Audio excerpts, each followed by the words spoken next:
I don't see how you can really think that you would match up with the best NFL players in flag football. I'm reminded every time I listen to an episode, when you start it and the Dixie Chicks come on, I lost my virginity to that song. SportsCenter's doing this 50 states in 50 days project. It's going to be Arizona to Alaska. It's my last state. That's my 50. That's my last Infinity Stone. That's number 50 for me. I don't want to sit next to Nate Collins in the middle seat eating wings. Welcome to the Green Light Podcast presented by BetMGM. If you haven't signed up for BetMGM yet, use bonus code GREENLIGHT and you'll get up to a $1,500 first bet offer on your first wager with BetMGM. Here's how it works. Download the BetMGM app and sign up using bonus code GREENLIGHT. Deposit at least $10 and place your first wager on any game. If that bet loses, you will receive up to $1,500 in bonus bets. Just make sure you use bonus code GREENLIGHT when you sign up.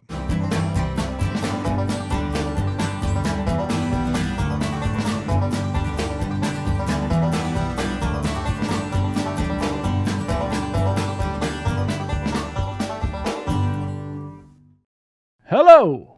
Quite the cast of characters on the Greenlight Pod today. Fax, Cowboy Reed, I'm Macon, in studio with Tanner, on the big screen, Beau Allen, Nolan, and special guest Randy Scott of SportsCenter fame. And we're going to chop it up about a variety of topics, both here in Studio J and with Randy. Fellas. Oh, we're not going to talk about the flag? You're saying talk about them that they don't want. Yeah, about Buddy being stupid and and like he's going to lose his spot. Like why would you even put that out there? It's just like if I was being petty and I was like a third street NFL guy, I would just try out just to be like, bro, I'm fucking better than you, bro. And if you were good, you would be in the NFL. Is that this Darnell Doucette? Yeah. I still haven't clicked on the video. Bro, it's just like I feel like it's rage bait. It's either rage bait and or he knows he's so good and it's just like, yeah, maybe we can get some more guys to come and help me out. Because it's just like, bro, like this is amazing. The flag football thing is great, but like obviously everyone's dream and your ultimate goal if you're playing football is to play in the NFL. And maybe like I'm biased saying that, but I would think if you're playing football at a high level, that's ultimately what you will want to do.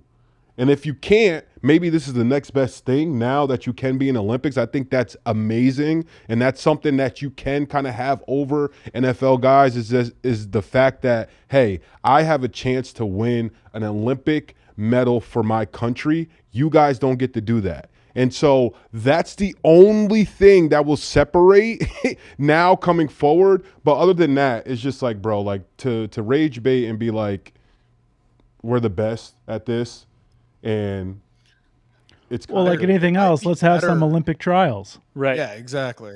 Yeah, That's exactly. Every team, every NFL team puts in their, team just like it is, with bobsledding or anybody else. And then they'll elevate and go up, and then we'll see, they can play the flag football team. I'm interested to see because he's talking about the flag guys deserve their opportunity. How much of a different game is it than, 7-on-7 or whatever? That's what I was going to say, Cowboy. It's like they not. might be more skilled and have more experience playing flag football, but like every single NFL athlete is a way better athlete than any flag football player ever. Yeah. Like it's bar none. There's no comparison. And every single NFL football player that is going to be a flag football will be a better athlete than any other country's flag football player. And it'll take an NFL guy, a week to maybe get familiar on how to snatch a flag? Because it's just like, other than that, it's just like it may be holding up on contact and things like that. But other than that, I don't see how you can really think that you would match up with the best NFL players in flag football. I just don't see it. The one big kind of glaring difference is each team gets 4 downs to advance the ball past midfield and then the goal line. So basically you get 8 plays per possession. Bro, almost. 2 minutes. Just Bro, deep this ball is to how- Tyreek every this is snap. how we start every practice, bro. It's 2 minute drill situations. I just could imagine an NFL quarterback, like how you would just be able to pick apart. I just putting an NFL quarterback on that field, I think with any of these teams would elevate the team and the players around them to the point that it's just like whatever position Buddy plays, I'm sure an NFL guy can make you look very, very average no matter what he's doing, whether he's playing against you or is he a wide receiver or Quarterback, Doucette? Quarterback. Quarterback. Yeah, bro, like, come on. Like, Yo, that's hate. It is hate. It is hate because it's just one of those things. I didn't even know he was a quarterback. I thought he was like a position player. It's just one of those things, dude. You know, if you're a quarterback, bro, you want to play in the NFL. And if you're not in the NFL's rotation on a practice squad or whatever it may be, it just says something. And we even have the other league. What's the other league that's going on? And guys are playing at high level. We even have that. There's guys in that league that probably can match up with you the same way. Talking about the CFL? You talking about the Blue Bombers? No, I'm not. I'm not even The talking UFL. about. We're keeping it in United States right now. Like, I'm just saying. And I play with some dogs in the CFL too. There's some dogs up there. All I'm saying is the only aspect of flag is just that guys have to realize right now in the NFL, there's majority of practices are probably similar to your flag football practices and what you guys are doing. Like, we have camp periods where it's full pads and everything like that, but the majority of the time, guys are running out there in shorts and a tees, and we're still going at high level. And I just think that any NFL team, practice squad, they can go out there and compete with the guys that are going to the I'm watching this guy's highlights right now, and he's good. Yep. But there are a lot of just jump balls into the end zone. Yep. And Go up and get it. yeah. And I mean, how other way? Like, how else would you play flag football? And that's my thing in my head is just like, okay, so if I go get DK Metcalf and bro, in an average quarterback, you're trying to tell me that if they just throw jump balls, if you have 4 downs to throw 4 jump balls, that DK Metcalf isn't going to catch 1 of 4, or an average quarterback in the NFL? It's just hard to think. How about, can I interest you in Caleb Lohner? Former basketball player. He's 6'7", drafted by the Denver Broncos. 6'7", had 4 catches last year in college, 4 touchdowns. Throw it up. Boom. It's a good ratio. That is a Great ratio. And, ratio. you know, for our friend Daryl Doucette, if he doesn't make this flag football team, he was a 2-time bowling state champion. So, that's you know, fine. maybe he can flip over to bowling. See, bowling is something too. And even then, it's crazy. I played on teams where I've seen guys bowl really well. And it kind of makes me mad when you have an NFL guy that's good in football, and then he walks into the bowling alley in a team event with his own ball, and he's just amazing. And there's a lot of guys like that. You're going to like this. Daryl's nickname is Hoosh because of his resemblance to former NFL player TJ Houshmandzadeh. Big fan. TJ, It's big. more stolen valor. for Yeah, this guy. right. He can't even get his own nickname. TJ, obviously, as we all know, a big fan of the Greenlight podcast. But this, this flag football story came around from the NFL League Meeting, happened about a week and a half ago.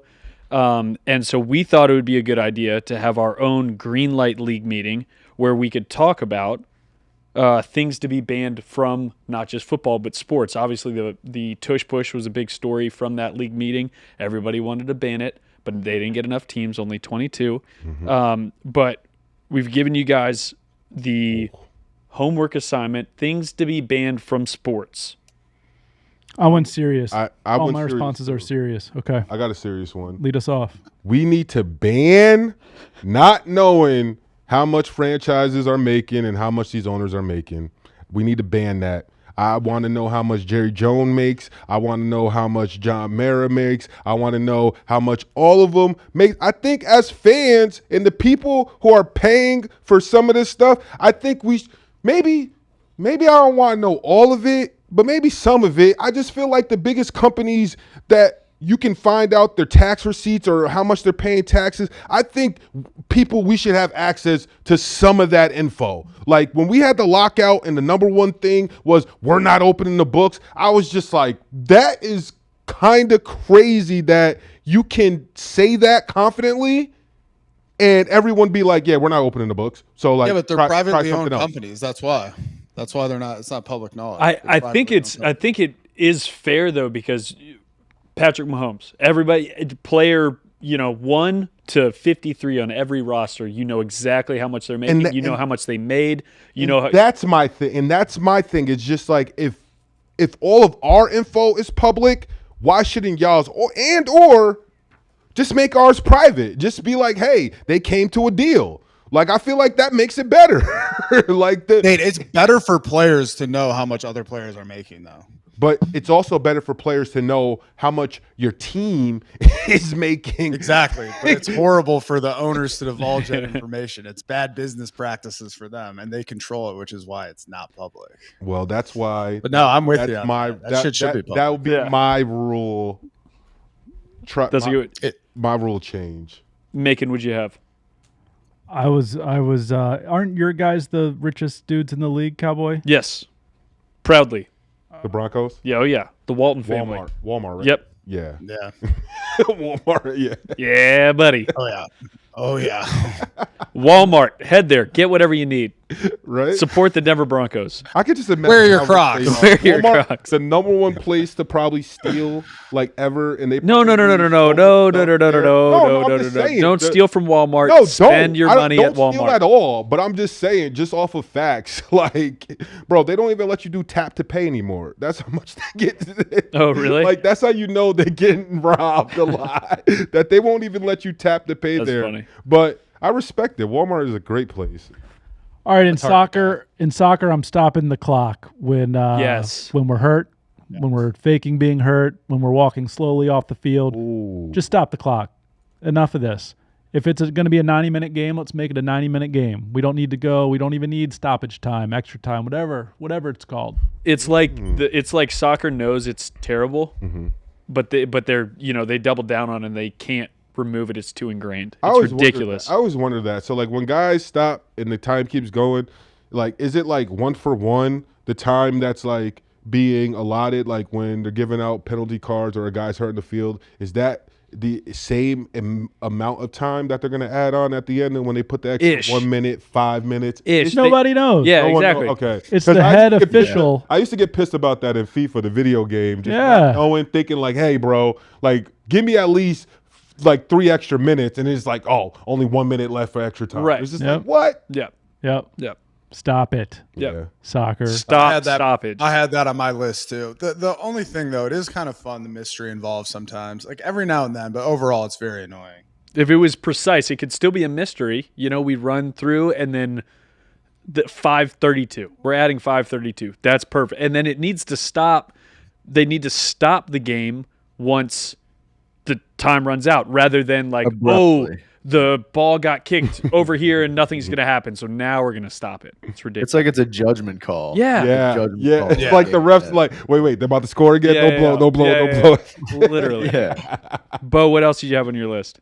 All right, I started off on a serious note. I think that in golfing, you should be able to get relief from an embedded ball. There was a situation a couple of weeks ago. I can't remember what exact tournament or whatever it was, but Shane Lowry had like his ball in it perfectly and someone else's divot mark, and he didn't get any relief from it. It's like, you're totally fucked. There's nothing that you can do. I think that's just one of many of golf's kind of rules that needs adjusting. And wait, but like, so how would you adjust that? Like what? Some sort of drop. Yeah, it's a free drop. A free drop? Yeah. Which is other tournaments do it. This tournament, the PGA Championship, said because there was so much rain, they were like, we are not doing a embedded ball relief. Other tournaments, if there is a lot of rain, they will say you get relief. But some players did have this issue where they'll hit a drive, it'll just land so hard that it's partly embedded, and then they have to play it from there. So if you see, it didn't land in someone else's. I thought that his landed in someone else's divot, but yeah, you're right. It was just straight up. I was about to say, because I was like, if it landed in someone else's divot, that's someone's fault, right? Like, yo, fix your divots. Well, and also like the divot thing is another big issue, landing a divot. But these dudes are good enough; they practice out of it. But yeah, embedded ball. Usually at other tournaments with the kind of weather they had, you would get free relief and you would get a drop no closer to the hole. You don't get to place, but a free drop. I do agree with that then. Yeah. I do agree with that. But at the same time, bro, like, I mean, you got to practice hitting the ball out the sand. It's like, but this ball was like literally just in the fairway. Just like literally, you can't even, there's no way. You just got to have a special iron when you play there, a nice heavy one to get through the weed whacker. I'd like that extra rough. After watching a few days of college golf, because Virginia was involved, I'd like to shout out the tour players for always keeping their shirts tucked. I was college guys. Oh my gosh, everybody's untucked, like half tucked. That bothers you? Untucked. Oh, it was driving me crazy. It was a little ridiculous. Wait, like these guys are like 140 pounds, and so you swing out of your shoes and your shirt comes untucked. But you don't want them to be comfortable, bro? No. I want them looking like tour pros, and I'm shocked that it doesn't happen to tour pros. Like they must have extra long shirts or some sort of tacky stickiness on the pant end of their shirt. You know those crunchy white guys, they tuck their shirts into your underwear. They ain't going nowhere. Yeah, look at this. Whatever. Look at that belt. Look at this kid. He was the worst. Belt on them khakis, nice and tight. Oklahoma State's. I won't say his name. Look at that, Nate. I mean, come on. This was Philip Fallberg Johnson. This wasn't at your local muni, Nate. Yeah. This was at a proper country club. This is funny. Like, that's not a bad look, man. That's not a bad look. But I'm not gonna lie. In my high school, demerits for all of them. Yes. Untucked shirts was demerits. So I guess I'll have to go with you. You think the pros have like a onesie situation where it all I'm saying is I can't remember like the a last romper. untucked pro. Yeah, no, I agree. And that's impressive. Yeah. I'll tell you one thing, when I used to caddy back in the day, wearing that fucking romper, it was hot as fuck. Oh, you wore a jumpsuit? Wow. Yes. Did you I really? caddied in Greenwich, Connecticut. Yeah. So like at a nice Tamarack Country Club.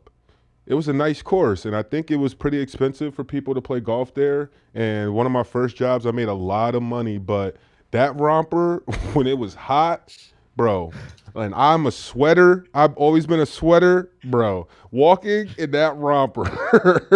Wow. Hey, Nate, if there were caddies in rompers, yeah, it costs a lot of money to play golf there. Yeah. I realized that later on in life. I just figured all caddies everywhere, that's just what you wear if you want to I figure a somewhat nice golf course, but Ranked number 4 in the state of Connecticut by Golf Digest and Weekly. look at that. Wow. But Tuesday mornings, the old women, that's when you got to go. You got to caddy for the older women. They're great. They usually just want you to drive the cart, and that means you just got to carry their putters.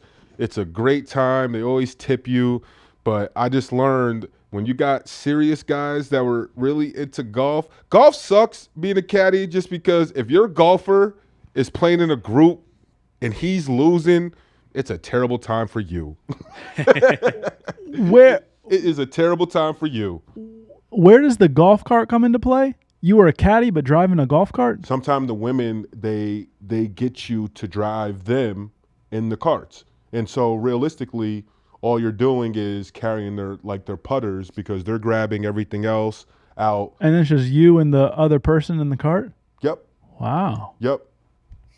How interesting. Yeah. Those were the best. Those were the best. Oh, I bet. Because a lot of them were like. Did everybody have to have a caddy? They were afraid. Say it again. Did they have to have a caddy? Everybody had to have? No. Wow. Tamarack Country Club, man. Hey, Nolan, did you have a golf-related ban? I did, although thanks to you, Reed, actually you educated me a little bit. This is actually something that's already a thing in live golf, but silence in PGA events. I'm obviously not much of a golf fan. I didn't even know that live does this, but I just think it's crazy that the whole like silent, like the hush hush when guys are lining up to swing a club. Like in football, it will be like everybody be quiet. The kicker's about to field goal. Or like basketball, like Anthony Edwards, the free throw line. Everybody quiet down. Right. It would be so much more fun. Just like cut it loose. All the guys along that little rope along the fairway, just going nuts. You know what I think is better? Like, mental toughness, poise. What, per 18 holes, I think you should have 3 random air horns on a tee off that you don't know about. Every player. Like, you don't know what hole, so you just have to lock in. Like, think about that. You just have to lock in for every one. Yeah. And you just know in 18 holes, like, I'm going to get 3 of these. So it's just like you have to lock in, and then all the fans are kind of like, is it going to be now? Like, you know, I think that'd be That's cool. what sometimes they have that at Live Golf when they've got a live DJ and he hits the bang, bang, bang, bang. I haven't seen any events. If that's really it is ridiculous. It is wild. And that's why like everyone's saying that the Live players are having a tough time when they have to play majors because they're like, oh, we're 3-day events, partying, and then I have to come. I think the silence is tougher. Oh, really? Yeah. Yeah. But it's nice that, you know, because Nolan, I know you said you weren't as much of a golf guy. You watch the Masters. Even when it's quiet, you can hear the birds chirp. You know, they pipe in that bird noise a little bit. Yeah. I had one. Get back coach. Get rid of him. Why? The coach should be aware where the sideline is. He should not be needing somebody to pull him back. That's ridiculous. Yes. And like that's be an another adult. Be an adult, please, for the love of God. Yeah. What's Dom gonna do? That's a great point. Well, Dom, I don't think. Dude, Dom wears a lot of hats in that organization, man. I don't think it's safe to call him just a get back guy. You know, he's going to be fine. But he's got a lot going on there. Can you believe that during these broadcasts, there's like a 2-minute section or 2-minute little break where the announcers talk about a get back coach? Like, hey, there's Sean McVay's get back coach. We did a little interview with him. Here's that interview. Like, that's ridiculous. It's more embarrassing for the coach than it is for the other grown person holding on with 2 hands to another man's belt to get him back onto the sideline. And then the fact that the coach sometimes will get mad at the get back coach and be like, get off me. And it's like, you're 5 yards on the field. What is wrong with you? Yeah. Anyway. I'm with you there. Get back coach. Free for all. Anybody else? I got one. Go. This is NHL related. I've been thinking about this for a long time. I think that they need to allow goalies to fight in the NHL. I didn't know that they're not allowed. I didn't either. Goalie back in the day, you ever see a goalie fight? Like 2 goalies would square off at center. I was about to say, they stopped. Did they stop that? Not a thing anymore. Oh man, I'm like 99% sure. That's at least, or it might be an unwritten rule, but yeah, bring back goalie fighting because goalies, like you see them lumbering out there in their pads, and it feels like just a full ice showdown. It's incredible. And take down the protective glass around the rink. Get the fans involved. Yeah. A Sidney Crosby heat. Be alert. Yeah. All nothing. Yeah. Nothing. Nothing. Nah. No. Hell no. That puck. Hell no. I want to get rid of Hack-a-Shack being so easily done because I have memories of you at least had to act like you were going for the ball. Mm-hmm. You couldn't just hold on to somebody's waist and get the attention of the official and they award the worst free throw shooter on the court 2 foul shots. I need you to work for it. You can't just have the 52% free throw shooter out there and have an immediate stoppage of possession. There used to be, that's an intentional foul. That's a flagrant foul. Whatever the terminology. We need to go back to that. Agreed. Guys just gotta make their free throws, man.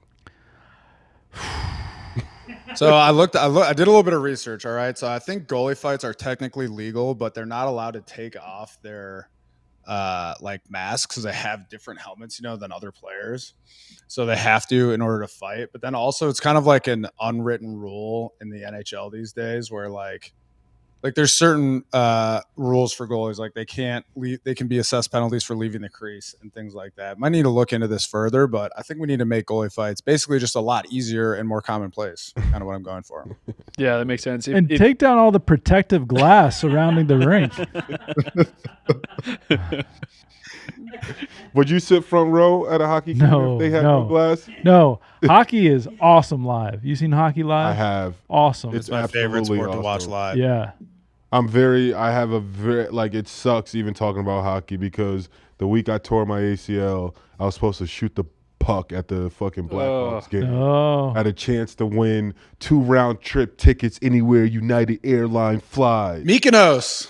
I probably would have freaking went there, bro. I was going to pick whatever the most expensive ticket was. I was probably going to pick that. But I never got a chance to shoot a puck. Probably wouldn't have made it. That thing is small. But I've been to the couple of games I've been to, I've seen a fan make the puck into the little sliver. Slot. Yeah. That's cool. Yeah. This one will probably get me killed by football traditionalists, but that's exactly what off-season content is for. So I would like to propose banning special teams from the game of football. So I think the way we work through this will go. Dude, Belichick just had a cold shudder. What's the quarterback name? You trying to turn this into flag football? He just had a. You trying to turn this into flag? Somewhere. So someone's trying to ban special teams somewhere. We'll go kickoff, punt, extra point. Kickoff. I think the kickoff was in its perfect form prior to any of the major modifications we've seen. Like Agreed. Wedge era, there was nothing more emblematic of football than a guy running down the field full speed trying to decleat 2 guys who have locked arms at the other end. Like, that was amazing. Yeah. Now we can't do wedges. We don't even let guys run down the field full speed. And, all these modifications made in the spirit of make the game safer. Certainly respect that. But the kickoff in its current form doesn't even look like a play. Like, it looks like a drill. It looks like a staged drill. It's like the tush-push aesthetically pleasing argument. Like, to me, it's not aesthetically pleasing. It just looks like a drill. And so if the plays are too dangerous, let's just can it. Like, just the opposing team scores a TD, you get the ball at your 25 and you start your drive. Hell no. So it's 6 points. 6 points or 7 points? We'll get an extra point. Proposal. But it's touchdown 6 points still, yeah. Got it. So what about Devin Hester? What is he going to do? Wide receiver. Dang. He's going to play flag football.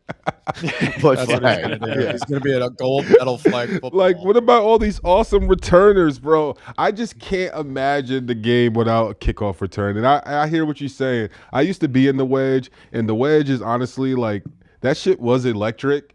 But, bro, that shit is so dangerous, bro. How many times have you seen me and Leger Douzable used to be the 2-man wedge in Jacksonville, and we used to put people's freaking lights out. And at the same token, I would be like in my head, like, I would not just I just wouldn't want to be an L5 or an R5 on kickoff and just having that job of running into a wall, like, because it's just like, yeah. You think about player safety, like, realistically, every time you run into the wall, it's some degree of a concussion. I don't care what anyone says. Like, it's some degree, whether you get knocked out or not, your brain is being jostled in your head if you run full speed the way you're supposed to into any wall. Whether you're successful in breaking it or not, it's just it's one of those things. The impact, it's definitely gonna shake you up no matter what. Agreed.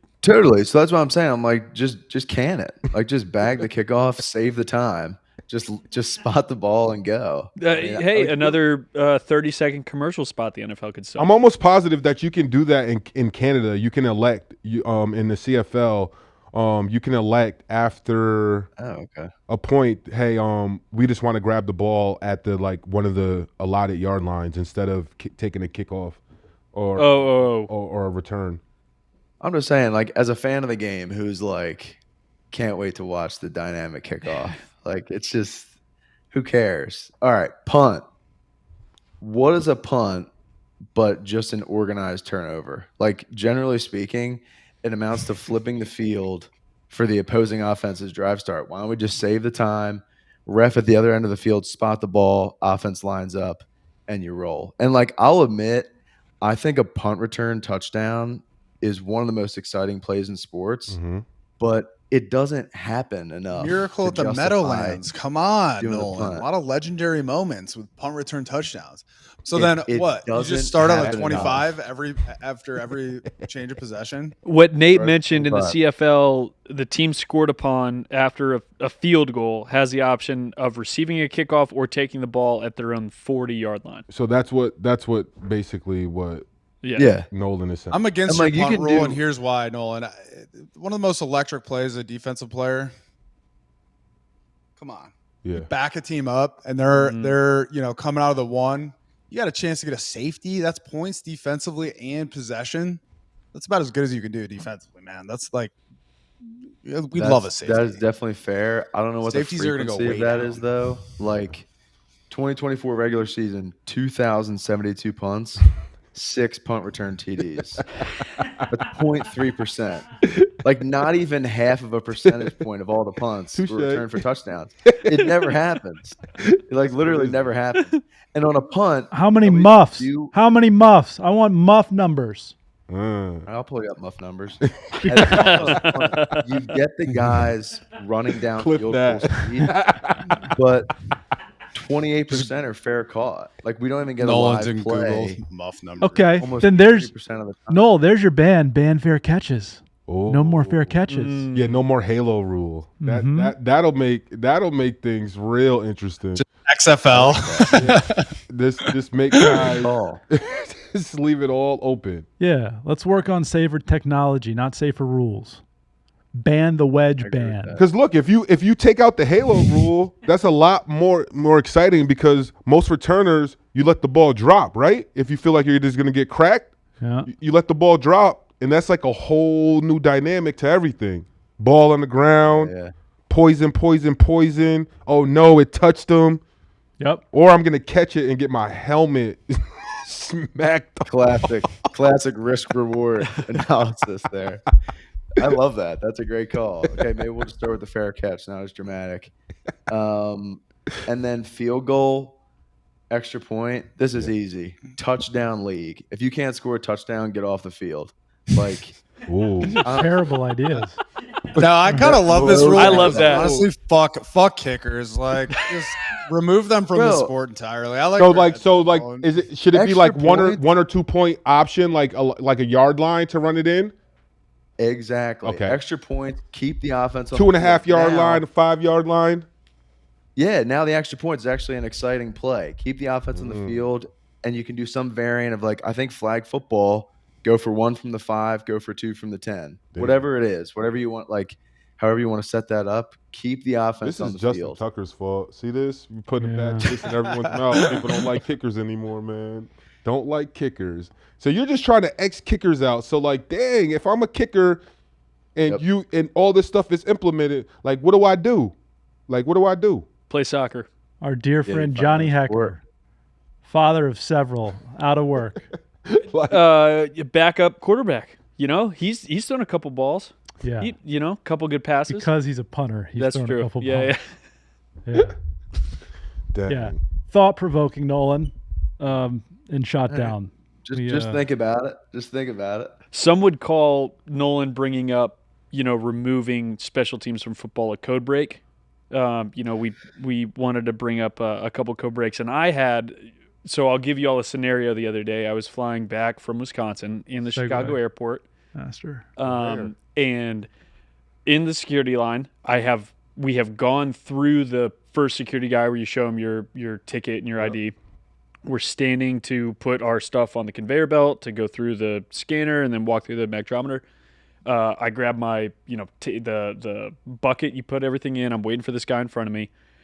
There grows about a 10-foot gap between this guy and the next person who is ahead of him because he is going through his backpack, pulling out every single little bag of every, thing that he has, every single liquid, he's got multiple laptops, whatever.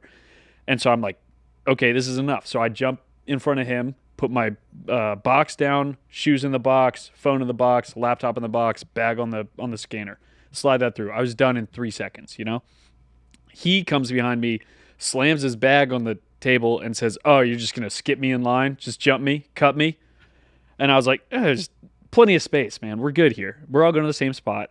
And then you say these things. There's plenty of space. We're all going to the same spot. Hell, yeah. And then right after I say that, he's about to say something, but the TSA agent looks at him and says, "Yo, sir," and names like 3 things that he hasn't done that extends his time in line even further. I go through the magtrometer. Well, actually, after the TSA guy said that, I pointed him and said, "Yo, you good?" And which I probably shouldn't have done. Whoa! But I was mad. I was a little annoyed. Boss move. Petty Reed, I love it. He said under his breath, he was like, I'm good. And then I go through, get my stuff, waiting for my dad. This guy comes through, walks up to me and says, "Hey man, I'm sorry. I get frustrated when I'm traveling," and rolls. I said, "No worries. Sorry." You said, "Fuck you." Yeah. But was I, because I did, like, me being the person I am, I did freak out in my head, like, damn, did I just like totally fuck this guy over? Was that totally mean? But jumping someone in the conveyor belt line, totally acceptable. If you take longer than 15 seconds to get your shit and go through, you not only deserve to be jumped, but you deserve to be tased and thrown in the do not blacklist. Like, and if I'm like that dude, especially if you're in a TSA pre-check line. I'm glad he apologized to you, but even with the apology, fuck that guy. Like, bro, if you're taking a long time at the airport of all places and you're going through your bag, first off, if you're going through your bag that long, I'm already in my head thinking, oh, this is a fucking red flag, because why are you waiting right now to do all of this shit, bro? Like, have you not traveled before? You know how fucking hectic it is, and they're going to make a pre-prescribed set of motions. It's not that hard. Exactly. Everyone does the same exact thing at the same exact time. It's like there's a routine to it. If you're fucking it up, you're either a moron or like you just or you're hiding something. Or you're hiding something, because at the end of the day, even if it got frustrating, as long as you don't have anything illegal in your bag, bro, just dump that whole shit out, bro.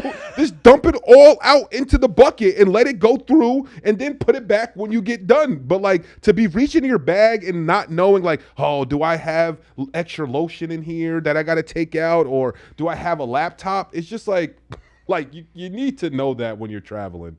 So, and if I'm the guy holding everything up, I actually want to be cut in line to keep things moving, or else all eyes are on me. Yep.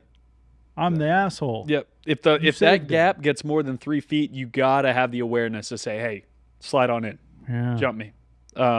But anyway, so I'm glad that I'm vindicated. I am not a code breaker in the airport.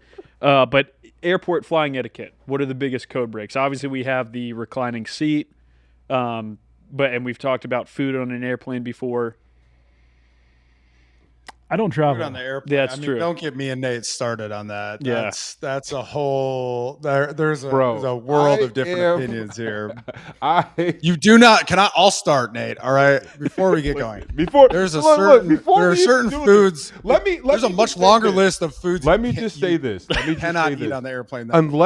Unless we are, I think there should not be any type of rules or regulation if I buy a flight for a ticket, unless we are in first class, and if we paid extra money to travel a certain way, I think then maybe there should be rules and regulations abide by. But otherwise, like, some of the stuff that be on people's list that people get upset about on airplanes, I think is absolutely ridiculous. And me and Beau have been through this, but go ahead, Beau. Like, say what you want. Okay, I'll give you a list of acceptable foods to eat on an airplane, in my opinion. Okay. Salads, like a small sandwich, like a very personal sandwich, and that's it. And fruit. And then like bagged snacks. But airplanes, they be serving little things of pasta. They serve other They stuff. serve that.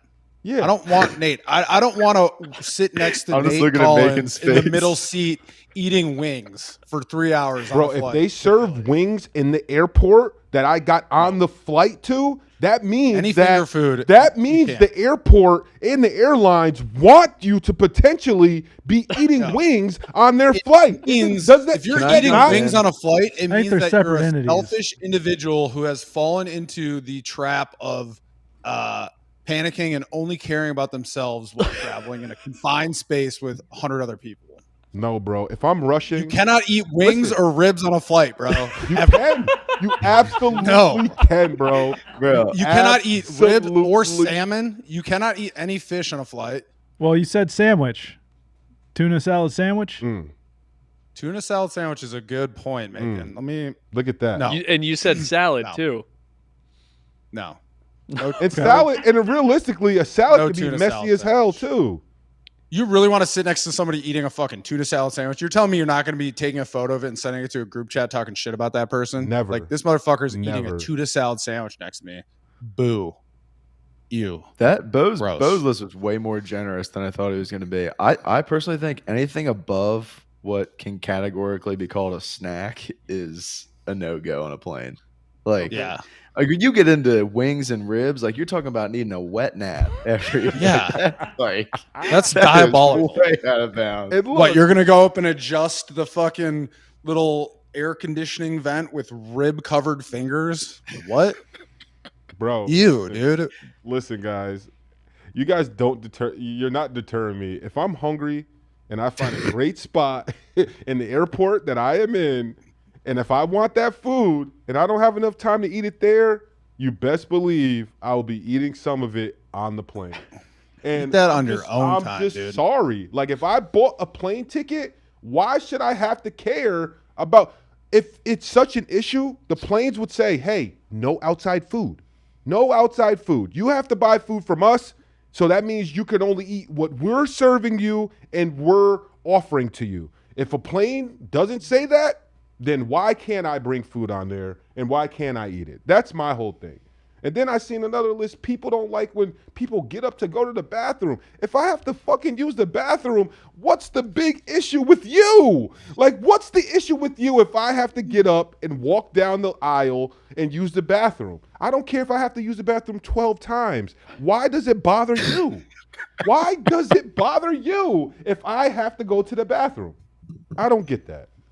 Like, I can see if I'm getting up, if you're the person in my row and if I'm the window seat and I'm climbing over two people and I keep getting up, yes, I could see those two people having an issue with it and being like, dude, like, what's up, dude? Like, can we switch seats, or are you going to be doing this the whole time? But everyone else, I don't care. You just sit down and close your eyes. And no, I'm shockingly with you. I think you get a limit though.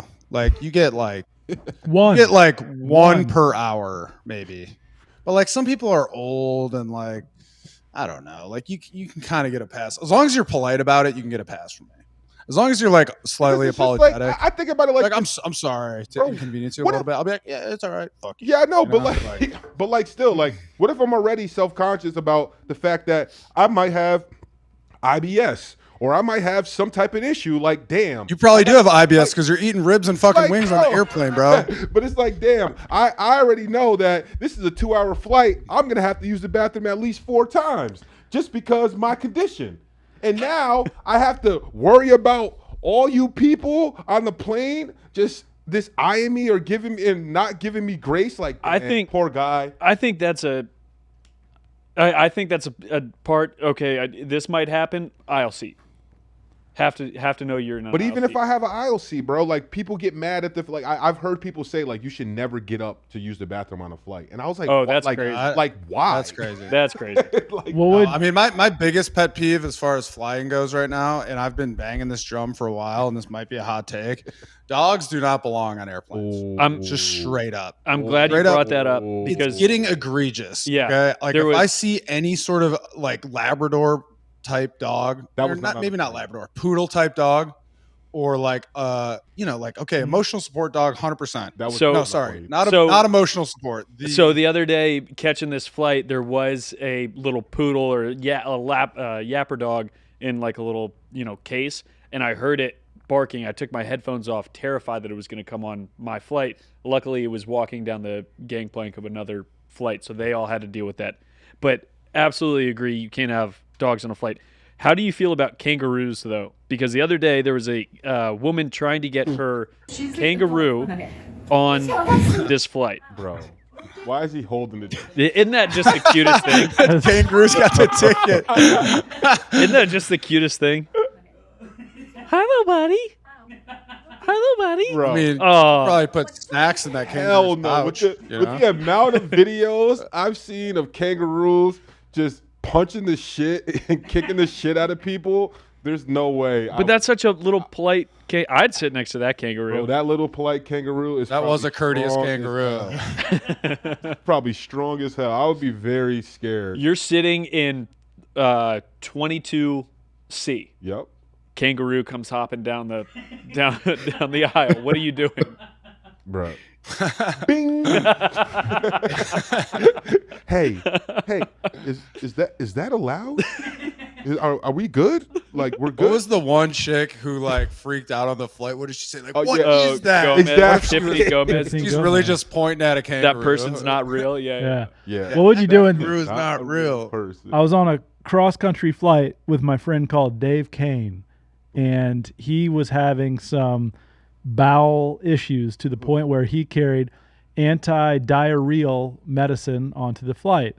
And we had been talking about it. I know he was having a rough morning. And he shows me the bottle of pills. It says anti-diarrheal on them, and he's about to pop a couple so he doesn't have a bad time. We're about halfway down the plane, probably row 20 or 40. And like out of a movie, he fumbles it as he's showing it to me, and it starts rolling back. It just starts rolling back, and I lose my mind laughing.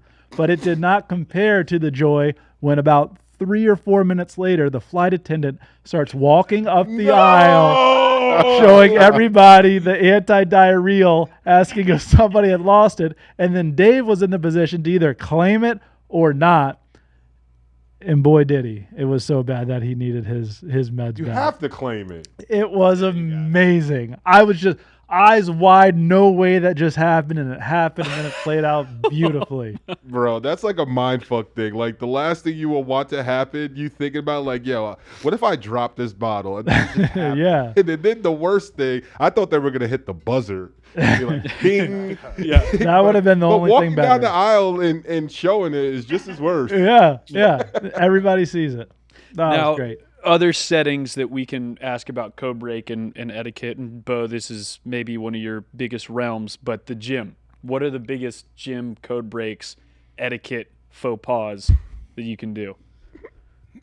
I mean, I got a million of them. How much time do we have? I think I the got biggest one. one I for got me. one. Oh, go ahead. If you got a million, I probably got one. It might tie All right, into go, what you're saying. let's hear it. Go ahead, Fax. If I'm paying for a membership, I'm not wiping the bench. Huh. Wow. What? I'm Like, I'm I just don't- like, that doesn't bother me. and it's not like an intentional thing, but it's like, bro, if I'm doing supersets, if I'm working on a couple of machines, like, for you to want me to wipe the machine after I use it because you want to work in or whatever like that, it's like, no. Like, I'll wipe the machines maybe like when I'm done, like after like my workout, like the machines I used. But like for you to want me to spray down and wipe the machine like immediately after, like I think is a little much when I'm paying for a membership. Like I understand it, but also like I think it's more on me. If I'm about to get on the machine, it's on me to wipe it down, to be like, okay, like if I want this machine clean, I'm going to wipe it down and get on and use it. That's how I feel about that. Yeah.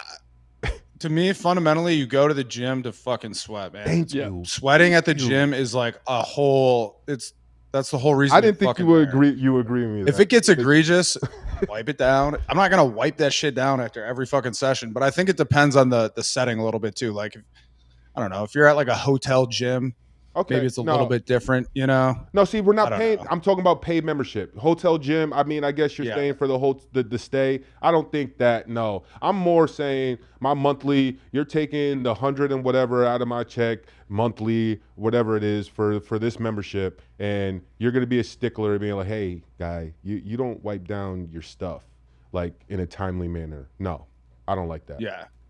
I think every set is clearly not necessary, but like once you're done with the bench, if you're looking at it and like your sweat is all over the bench, I think you should wipe it up. Yeah.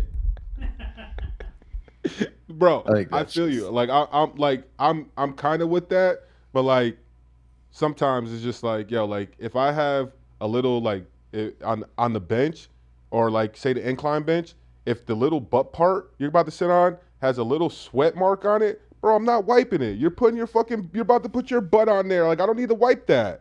Like I don't get I don't get it. Like we have pants and shorts on. You're gonna wash your clothes after you're gonna take a shower. That's what I mean. It's You'll just be all right. some of it's just like it's a little too much. And like I understand like COVID, when COVID came around, everyone extra with the germs and things like that. But it's just like guys, like relax a little bit. Beau, what's your list?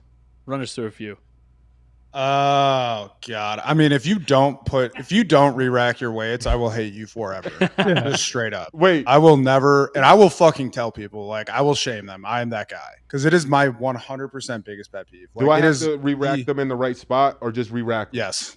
Yeah. Yes. Re-rack them. Like, dude, if you pull out a 50-pound dumbbell, put it back in the fucking 50-pound dumbbell slot. I'm not trying to hunt around some disorganized dumbbell rack to find the fucking dumbbell. Dumbbells, yeah, dumbbells, they have them listed. I'm more saying like on the bench rack, those plates, they be sometimes. No, 45s on top, then 20. Like it's pretty simple shit, dude. Like it's not hard. If you don't or if you leave it out, like you are basically saying like, hey, fuck everybody else. What I'm doing is more important, and I don't care about any of you. If you don't re-rack your weights, I will fucking hate you. That's my biggest one.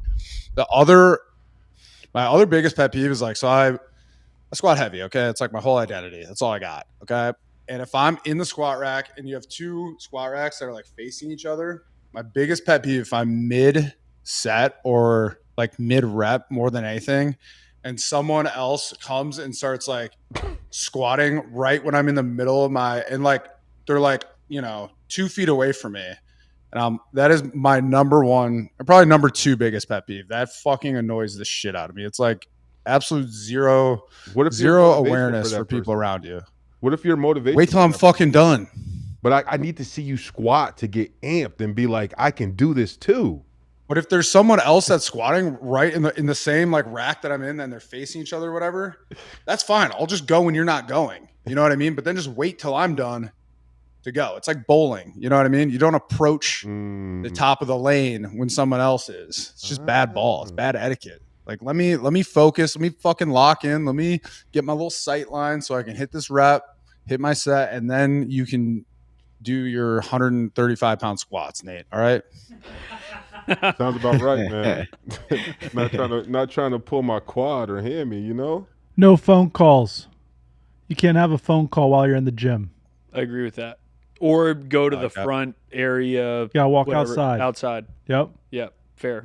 I can't be listening to your phone conversation. One half of your phone conversation. I just think we should just amend that, make it in public. no phone calls ever in public. Phone calls. Ever. Not bad. My last one is kind of similar to Macon's. Like I don't train a lot of like Planet Fitness type gyms because I take myself more seriously than that.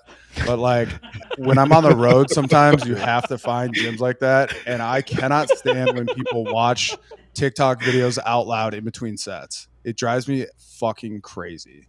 Bro, that's third. That's the new trainer, yo. Digital trainers. You got to watch them TikTok reels. Yeah, but buy a pair of headphones. Get some fucking headphones, man. Yeah. Or the other thing is people will just straight up listen to music out loud on their phones, and I'm like, dude, what? Wow, I'm not gonna lie. I've definitely forgotten my earphones or my AirPods died on me, and I've definitely like listened to music out loud before. I'm not gonna lie, I'm not surprised. Yeah. Sometimes you just need that music. In the gym that I go to, that's your own fault, dude. The TV channel music playlist that they put on, it's trash. It's trash. Once in a while, it'll be on some. I'll be like, oh, I can vibe to this, but usually it's trash. So if I forget my if you're in that situation, your headphones die and you're listening to music on your phone, and a good song comes on, are you pausing your phone music to listen to the good song? Probably not. I won't even know. I won't even know recognize. what's on. Yeah. I'm surprised that gym content creators, TikTok gymmers haven't come up that, putting the phone stand and yeah, that's Beau. That's Beau's bag. That's what he does every day. So it's just like he would be shitting on himself if he said that. What? You love recording in the gym, like recording in the gym. Oh, I think a code break. I think what Beau does. Only top sets. I think what Beau does is a huge code break in the gym. I think Tell me more, Nate. Dudes taking their shirt off in the gym is a huge code break, bro. Put your fucking shirt on, bro, or wear one of those little skinny with your nipples out tank top. Oh, I do that. Like too. I think that's cool for the gym, that thing. But having your whole shirt off, it's like, bro. What if it's a gym that's outside? I see you are outside, bro. I understand it, but it's still that I think the fact that I'm lifting outside, it's like a prison gym. Beau takes himself very seriously. And this is what I was about to say. It's not like a prison gym because the fact that there's females there. And like realistically, if a female walked out there and maybe whatever, and she just had her are you tits out, seeing the shit that the girls are wearing at the gym today? It's less clothing than me with no shirt on. Not really. They're still covered up. Ooh. Their nipples are covered up. Maybe it's the nipples. Free the nip, dude. Don't show your nipples. Our last setting, bars. Tons of etiquette code breaks potentially in bars in a bachelor or bachelorette setting, as we know Beau's sister is enjoying this weekend. But biggest code break at the bar, what are they? I got one. Shoot. Okay, let's say you go out. Let's say we're all out at the bar, okay? And I'm like, all right, like, I'm trying to think how exactly the scenario would play out. I'm like, all right, if you, let's say Nate goes and buys a round of drinks for everybody. And I'll be like, oh, Nate, like, perfect. Thanks a lot. You're the man, dude. Like, appreciate you. Let me get your next one. And I'll be like, nah, just Venmo me. That is my biggest fucking pet peeve. Like, if you buy a drink, I will pay you back at the bar by buying you a drink. I'm not going to go out of my way to Venmo you and pay you back after for this bar transaction. Unless like one of my biggest pet peeves. Unless someone's buying drinks like all night.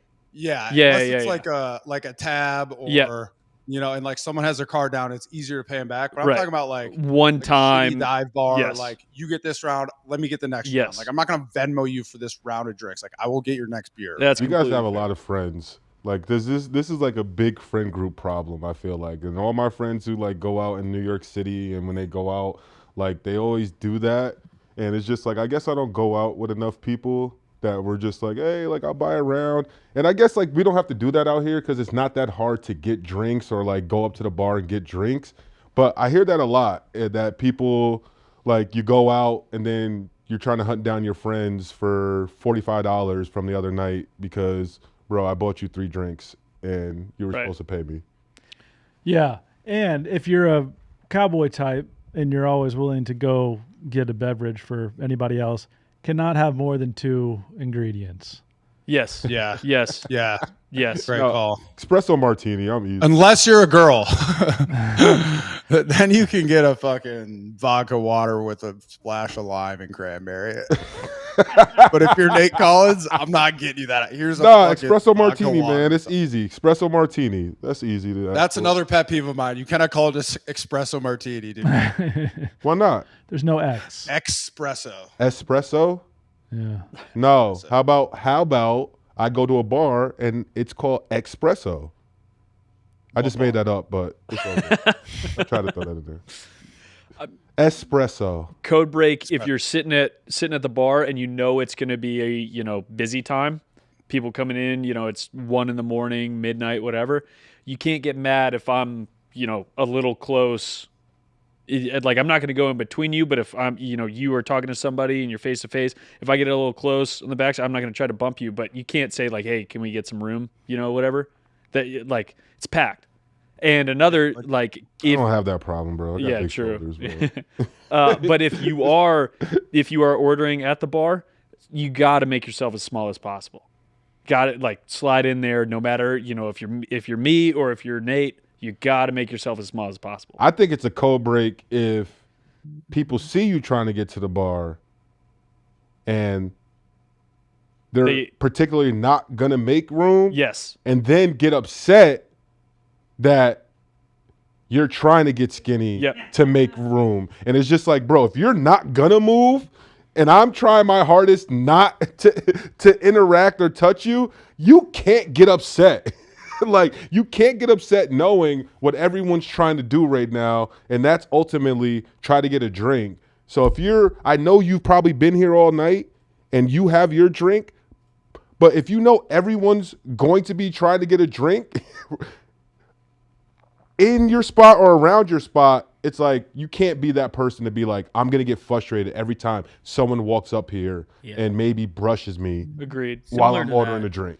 Similar to that, like after you get your drink, fucking walk. If you're standing, Yes. go away from the bar, Yes. please, because there's people waiting behind you. Like, have a little awareness. Yep. Like, I agree. I got a code break question. Unless you're trying to Is it, holler at the bartender. That's a code break. Agreed. If it's busy, don't talk to the bartender. Yeah. Say hi. Yeah. If you know him, Save your say flirting hi. for bar time. Yes, absolutely. Continue, Beau. What's your thoughts on touch tunes etiquette, Cowboy? You strike me as a big touch tunes guy. Oh, 0 touch tunes. Touch Like- tunes. You've never. I mean, never- like- Love you guys. I gotta go. Gotta get my daughter. Hey, thank you very much. Later. Goodbye, Nathan.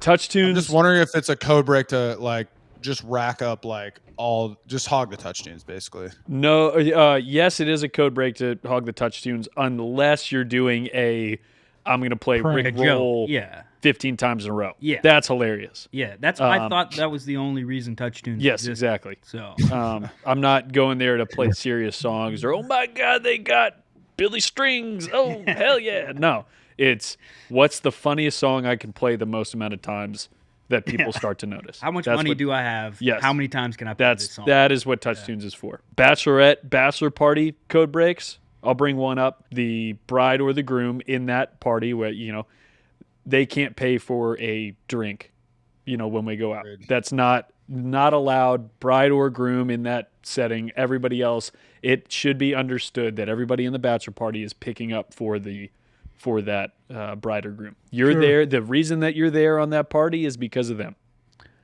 And if you're in your 20s, a lot of people to a hotel room, Yes. it is a code break to make a noise complaint on your own room, which I did in Los Angeles about 12 years ago. And half the group was doing drugs in the bathroom. So it actually got a little touch and go where someone came up to knock on the door, like, hey, there's been a noise complaint, and kind of smells terrible in here. This is back in the olden days when you couldn't smoke marijuana. And I was trying to get a little shut-eye with 7 other people in the room at a not terribly unreasonable hour. I regret that. Don't do that. That's another code break, thinking that you're going to get sleep at a bachelor or bachelorette party. Right. If you're that type of person, just get yourself your own room. Yep. You are on. Guys, we got a special guest for this last code break if you want. This is my Yes. younger sister, Grace. Hey, Grace. Woohoo! Hey, Grace. Welcome to the Code Green break. Light Pod. thank you so much. I jumped the gun there. Where's the camera here? Okay. Code break is your brother coming to drinks and crashing your bachelorette party. See you tomorrow. She asked me to plug her Venmo, but I said, nah, dog. All right. At G. Allen too. Thank you. Big friend of the pod. Code break. Plugging your. I actually do have a Venmo on. legit code break, though, but I will be crashing her bachelorette party. I mean, it's her own dumbass fault for hosting it in Tampa where I live. My code break is being a night one hero. Like, I am the biggest night one hero for like bachelor parties where I'm all excited. I'm flying in. You see all your boys you haven't seen in a while. You're stoked. And then, you go extra hard night one, and then night two, just literally zombie. That's my personal. Night 2 is the night in a bachelor party to make your presence known. You night 1, you're kind of in the shadows. You pay for a round of drinks here and there. You're up there, but you're not the guy who's going crazy. You don't want to be the guy in the morning like, oh, that guy tanked last night. Night 2 is really where you can make your mark. Oh, Yes. and don't take incriminating pictures of your boy who's getting married Yep. and then hold them over his head for the rest of time. I'm also guilty of that one. I'll show that one to a pal every now and again. I'm like, what do I have to do to get you to delete it? I'm like, I'm afraid there's nothing. That stays here. Yeah. In my mobile. Yeah. That's fair. Would you, knowing what you know now, would you have taken the picture back then? Like if you could jump back? Yeah. No, yeah. Oh, okay. Right. Yeah. Still. I'm not saying I don't break codes. Oh. Just saying it is a code break.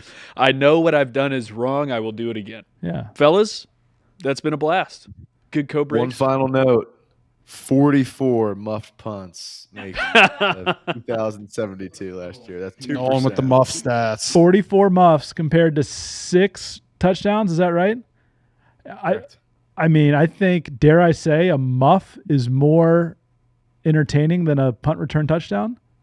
Oh, agreed. The muff is the most exciting play. The muff is very exciting. Yeah.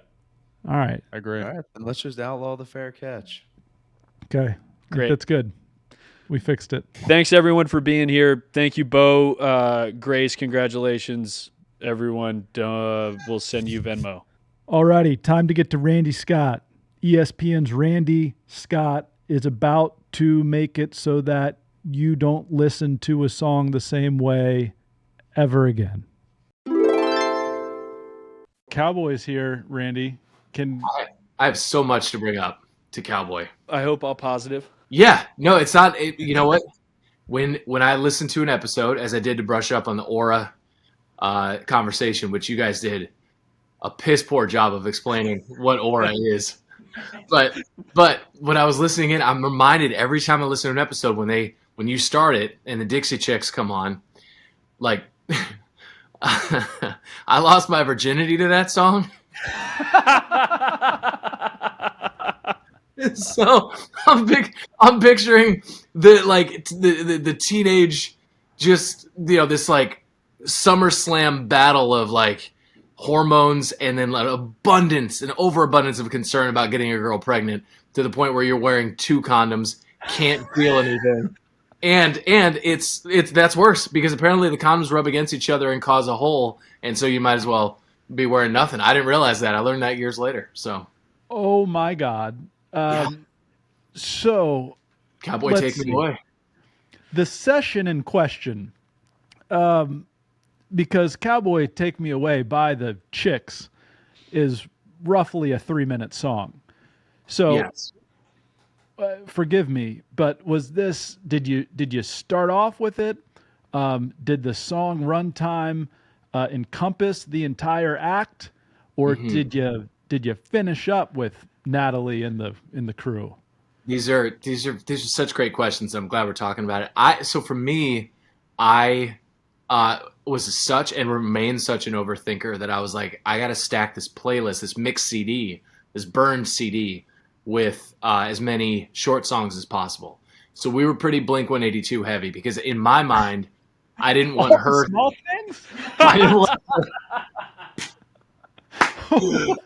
want her. I was a senior in high school, so going away to college was in that mix. But I was like, no, the shorter the song, the more songs we'll get through, the longer she'll think this whole thing is taking because more songs would play. Yeah. So, yeah. Anyway, she probably would not remember it as much as I do. But also, she probably doesn't listen to a podcast that literally starts with "Cowboy Take." I mean, it's amazing. Oh gosh, I'm gonna come up with so many great questions throughout the day after we sign off regarding this very story. There were borderline charity fraud, not legal but moral charity fraud was involved in this story. I used Relay for Life as the reason to be out all night and be unattended to as a youth. You know, you remember Relay for Life? Remember that? Yeah. So the thing about Relay for Life is you don't have to walk the whole time. It's a relay. So you have these unaccounted for gaps where, I'm going to go get some ice and some supplies for the snack table, you know? And then you just fire up a mix CD. Yeah. Yeah. I have a similar Relay for Life story, actually. But hey, let's get into it. I'm going to come circling right back to Cowboy Take Me Away here by the end. I want to begin. This is SportsCenter's Randy Scott, everyone. The Emmy is right over his left shoulder, in case you're wondering what that is. Yeah, right there. I'll begin by recapping the interview we did 2 years ago. I never go back and re-listen. I went back and re-listened, and I was excellent.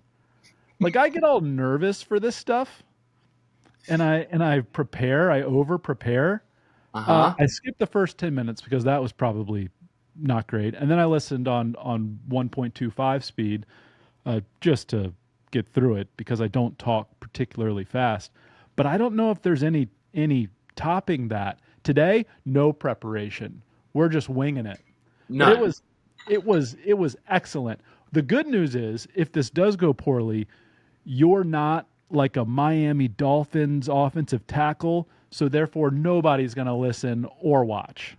Was that a Chris Long, Jake Long reference, the Miami Dolphins offensive tackle? Or not quite, but I think we've learned over the past couple of years that we are a football show.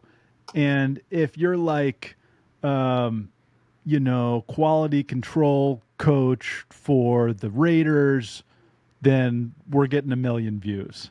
If you're Matthew McConaughey or Charles Barkley, people couldn't give a fuck, Oh my God. It's like, yeah, no, for serious. Oh man. All right. This is a low bar or a high bar. I'm choosing to look at it as a high bar. It's a challenge.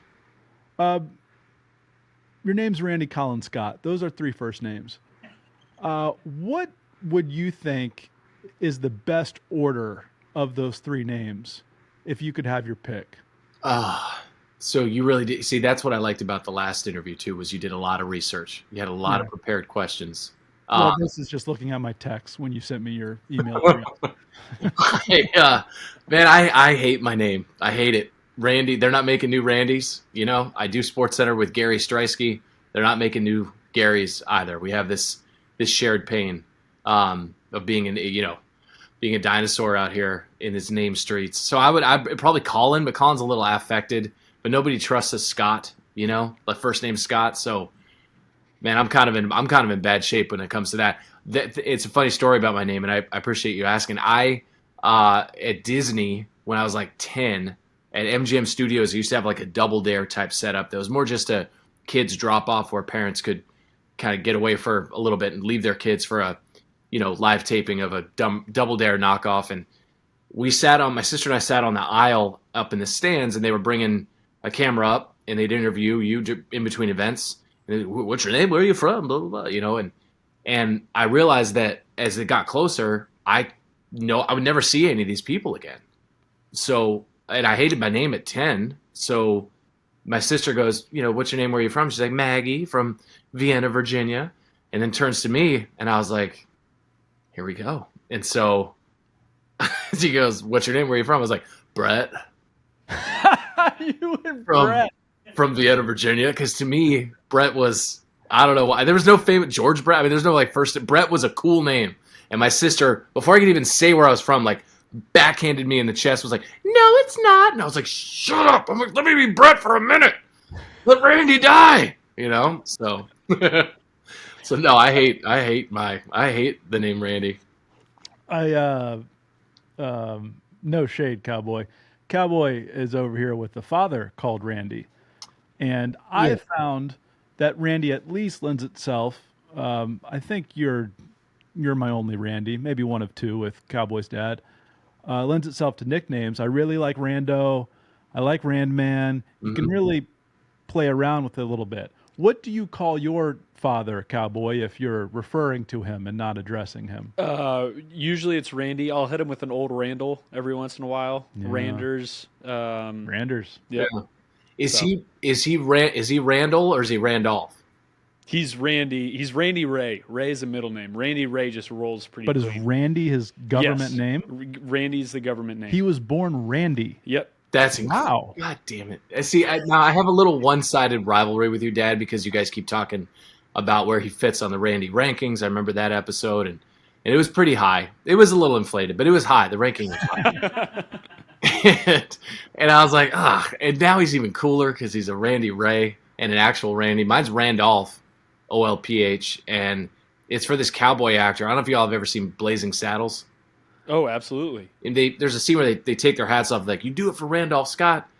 And he was the cowboy actor in the 60s, maybe 60s. And my dad just loved cowboy movies, as a lot of dads do. And so it's not a family name. I'm not related to this guy at all.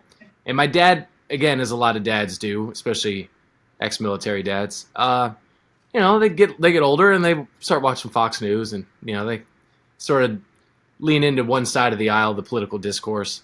And it tickles me that he thinks he named me after this cowboy actor, and he did. That's true. But at the same time, he also named me after this guy who, at the time in Hollywood, had a bachelor pad with Cary Grant, and they were just swinging bachelors, and think of the crazy parties they must have, and blah blah. And no, they were just a couple of dudes in love who just couldn't be out and about in the 50s and 60s, and it's just kind of ironic for me now to think of my dad naming me after a cowboy actor, but somebody who also was contain multitudes. Yeah, layered. This George Randolph Scott was born in Orange County, Virginia. Were you aware of that? The actor? Yep. He's a handsome dude too. Man, I did not know that. So it's him, and who else was born in Virginia? Danny McBride. We're just listing Virginians now? Actor-wise. I don't feel like there are a ton of actors who come out of the Commonwealth of Virginia. Yeah, you may be right about that. The Rock is currently residing at times also in Orange County, Virginia. A little bit of a fun fact. Where's Orange? Andrew Bullock? Where's Orange County, Virginia? I don't know where that is. It's 25 minutes north of us in Charlottesville. Okay. Do you feel like there are about 3 or 4 Virginias, much like there are Californias? Yeah, and I think we'll get to that in a rollicking states draft here in a little bit, as we can relate it to your little television program. I wanted to say that my first name is Bradford, and I was so shy a child that on the first day of school, when we were calling roll, and the teacher would say Bradford, I would first just be silent, even though I knew it was me they were referring to. Sure. Okay, guess Bradford's not here on day one. Extended summer vacation. But then when I finally copped to Bradford by day 2 or 3 or 4, I would be too shy and nervous to tell the teacher that I go by my middle name, which is Macon. And I didn't get over that until 6th grade. Okay. All right. The middle name kids always threw me for a loop too. That was our only naming philosophy. My wife and I were determined to have our kids go by their first names because of that baggage that I've carried my entire life. Hurt people. We pass it forward. That's what we do. My answer, by the way, is Randy Scott Collin. I think you are then a Hollywood actor if you're Randy Scott Collin. Collin as a last name is rare. What's The Rock doing in Virginia? Was he filming something? What's he got going on? No, he's got a farm here because Virginia's dope. It is. I love Virginia. Certain parts more than others, but we can get to that. Okay, we'll get to it. I don't think I love your part of Virginia as much as you guys love it. Thank you. Thank you. All right. We'll get there. And Virginia's on the board for the state's draft. And I won't reveal my big board. All right. Okay. You have something coming up, and that is giving a graduation speech at your former high school. Is that right? That's right. Yep. In Vienna, Virginia. This is fertile ground because you can really screw this up. And I think the easiest way you can screw this up is by just being lame as can be. I know. And so my question to you is, will you go that route or will you be interesting? I have some goals. So interesting is the route that I'm trying for. The goals are make them laugh, make the parents cry, and then sort of fire up the troops. They said 7 to 8 minutes. Whoa. Soft suggestion. I feel like we're going to double that. I feel like we're going to explore the space a little bit, tell some stories. 7 to 8 minutes. Are you sure you're the guy? I don't want just the warm up. Yeah. I want to see if I can find it. 'Cause that is going to be the start. Because so what's my speaking rate? I think we're all wondering what I charge for something like it's zero. It's apparently $0 for James Madison High School. Are they flying me down? No, they're not. But are they putting me up? Are they gonna? No, I'm staying at my sister's place. So it's costing them none dollar. Like they're gonna get what they pay for to a certain extent. But my principal got in my DMs right around the holidays on Instagram. And it's a sobering thing to be the same age as a high school principal. So she's Principal Lindsay. You know, it's like in a few years there'll be some Principal Owens and Carters running around. All right. And she was like, I want to be clear. I don't know who you are. I am not a sports fan. I don't really watch a lot of TV. But someone in the building said that you went here, and I figured with a role forward facing in media, you would be an interesting speaker. Again, I'm unaware of your career and your accomplishment. Like it was the most backhanded invite. And then she said, like last year, we try to keep alums as the speakers, and last year we had like Toby Dinkelstein and and class of '72, but didn't explain who Toby was. So it was just leaving me to Google the name. That not of note, just he might have just been around. And so I wrote back and I was like, just to give her a little sample of what she was going to get. I was like, hey, like I appreciate the adoration and acclaim. I'm in. I'm honored. I'm flattered, truly, and I will do whatever I can to make you forget about Toby Dinkelstein. And she took a full day to write back. I wrote back within minutes, and she took a full day to write back with just okay, great. And that was the last I heard from Principal Lindsay.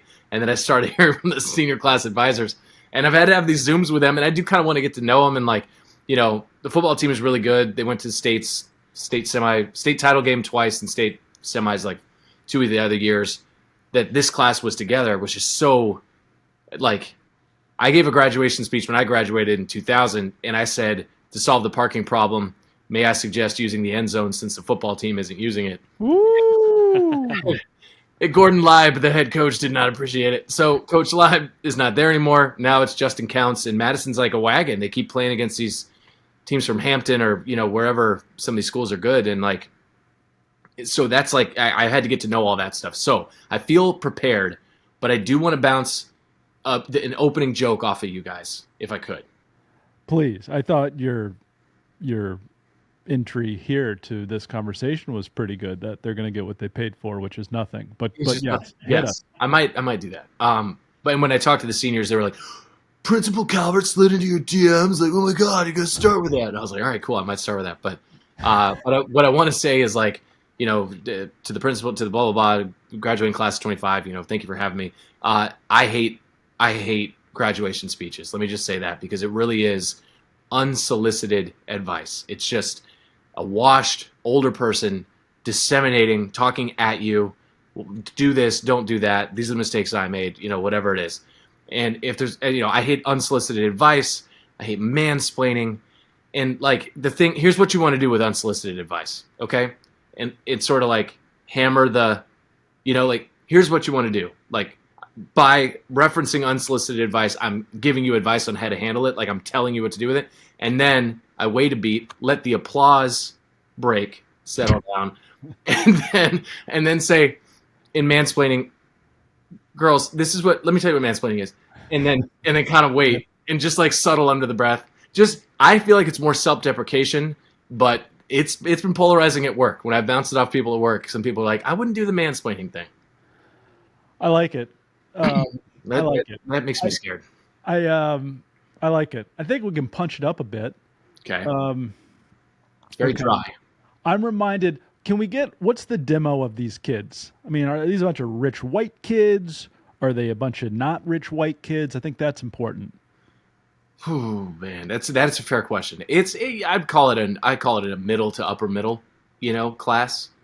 Okay. I thought about making jokes about that as well, but I'm reminded of Nikki Glazer opening the Golden Globes with "Welcome to the Golden Globes, Ozempic's biggest night." Just quick, bang, great pace, everybody's laughing. Yeah. So I don't know if the kids are doing a bunch of drugs these days, your Molly, your cocaine, your marijuana. That's just a thought. That's a lane. It's a lane. Principal, whoever the hell, Calvin. may not appreciate that. Probably not. Okay. So drugs. Yeah. That's not where I thought you were going. I know it's not my lane. I'm just okay. Okay, mansplaining. It's funny, and it's not like they're not going to get it, right? Yeah, I think they'll get it. Yeah, everyone will get it. Are you going to trail off as you say? And you're going girls? Are you going girls? Right? Isn't that more incendiary? Which is the point. I'm trying to make myself out to be a pig for a moment, or no? That feels dangerous because they don't know me, really. I mean, clearly the principal. Moms are in the crowd. What if you went ladies? Broads? Yeah, ladies is better. Ladies is much better. Okay. I think that's good. I think it's good. Okay. Do you remember yours where'd you, either at Mr. Jefferson's place or at your high school? Do you remember yours? Here's what I remember. And I've told Cowboy this, and I'm going to leave out some details. The night before, foolishly, I partied a little too hardy with the host of this very podcast. His name is on the show. Understood. Into the wee hours. And I sincerely do regret that. Here's the other part. I was school co-president. No big deal. Okay. Nice. There's a guy and a broad. Well, there were two co-presidents. Shout out Anna Payne. And the only thing that meant for that day was that we walked in first to the room, large room. So we're up on the dais, the stage, for longer than anybody else. And then we exited last. And I had so many intrusive thoughts about vomiting, falling off the stage, passing out, etc., because I was banged up. I was in bad shape. Oh, wow. And I was like, just get to the big award. Once you get to the big award, you'll stand up, you'll walk over, you'll shake the headmaster's hand. Can't use that word anymore. You'll shake the head of school's hand. It'll give you a little breather. You'll have something to do. Go back. We'll break up this large segment into two, and we'll be done. Well, big award comes, and your boy doesn't get it. You know, school president. What? Ace tennis player. You know, I get the big award. No, Jamie Dupree gets the big award. That great guy deserved the award. You know. Dad was a teacher. I don't know if that had anything to do with it. But Jamie gets the award, and I'm like, I cannot make it through another 45 minutes of this. Long story short, without a punchline, no, I don't remember a thing because I was so far in my own head about just trying not to fall over. Yeah. Yes. All right. Well, what was the award? Was it like a valedictorian thing, or what was it? No, wouldn't have gotten that one. It was like, hey, best kid in the school award sort of thing. Wow, like an MVP, just like the best. Yeah, I think one guy got one chick got one. You know, right?